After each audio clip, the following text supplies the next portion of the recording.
Alam ko hindi ka maniniwala dito eh. Pero, related ako sa kanya. Pick-up line ba yan? Are you looking for this? Connie, by the way. Leo.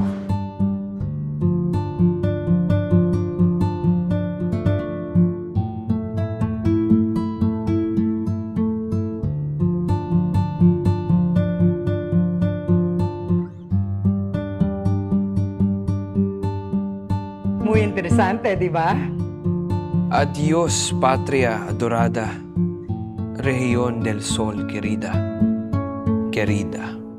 Mi querido Joel, muchas gracias por una hermosa noche. Con amor y adiós, Maria. Querida, tsaka yung querido. Sa Spanish, ang ibig sabihin nun, dear, love, beloved. Pero pagdating sa Tagalog, parang pangit. Parang negative ng connotation niya. Kabit, kulasisi, third party, secret lover, homewrecker. What do you want from me, Connie? You know that I'm a married man. Yeah, I know that. But I don't care. All I know is I need you in my life. Sabihin mo nga sa akin. Masaya ka ba sa buhay mo ngayon? Bakit ba tayo nagkaganto? Paano ba tayo napunta dito? Mga katanungan sa isip. I'll introduce you as my boyfriend. Di ba yan naman yung totoo? We're having an affair. Hindi tayo legal. Mierda, María. Shit. Vete a casa. Ahora. Sorry, I have to go. Is he really your father? Or your lover? Tol, hindi ako naglalaro. Mahal ko talaga si Maria. Huwag mo naman sana itapon yung future mo para sa kanya, di ba? Sa tingin mo ba, worth it siya? Matagal na kaming wala ni Javi.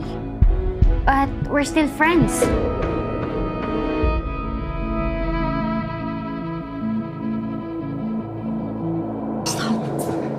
What's wrong, anak? That woman over there, she looks familiar. I wanted to talk to you. Hindi kita makontak. Hindi na ako makapaghintay. Family is here. To never do that again. Or you will never see me anymore.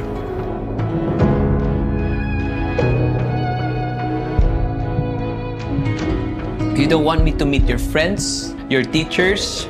What? You don't want your fucking father to see me, right, Maria? You want to keep me a secret. Tangina, ba't ka ba umeeksena, pare? Di ba break na kayo?